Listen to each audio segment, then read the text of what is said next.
స్వాతంత్ర దినోత్సవ వేడుకల్లో భాగంగా నిర్వహించిన ఒక ప్రత్యేక కార్యక్రమం సోషల్ మీడియాలో వైరల్ అయింది. ఇందులో జాతీయ జెండా, జాతీయ పక్షి, జాతీయ పశువు, జాతీయ పుష్పం అన్నీ కలిపి ఒకే వేదికపై రీతిగా ప్రదర్శన ఇవ్వడం విశేషంగా మారింది. ఒక ప్రదర్శనలో జాతీయ జెండా ముందు నెమలి జాతీయ పక్షి, పులి జాతీయ పశువు ప్రతిరూపాలతో పాటుగా విద్యార్థులు ప్రత్యేక రీతిలో ర్యాలీగా నడిచారు. ఈ దృశ్యాలు అక్కడే ఉన్నవారిని ఆకట్టుకోగా వీడియో సోషల్ మీడియాలో విస్తృతంగా పంచుకుంటున్నారు. ఈ సందర్భంగా ఐఎఫ్ఎస్ అధికారి డాక్టర్ పిఎం ధకతే స్పందిస్తూ, ఇది ఒక అద్భుతమైన క్రియేటివ్ ప్రదర్శన.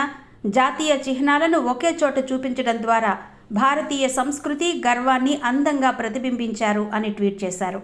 వీడియోపై నెటిజన్లు కూడా స్పందిస్తూ, ఇలాంటి ప్రదర్శనలు తరతరాలకు ప్రేరణగా నిలుస్తాయి, ఇది నిజంగా జాతీయ సమగ్రతకు ప్రతీక అంటూ ప్రశంసలు కురిపిస్తున్నారు. ఒక ప్రదర్శనతో దేశభక్తి భావాన్ని అలరించిన ఈ వీడియో ఇప్పుడు సోషల్ మీడియాలో ట్రెండింగ్ అవుతోంది.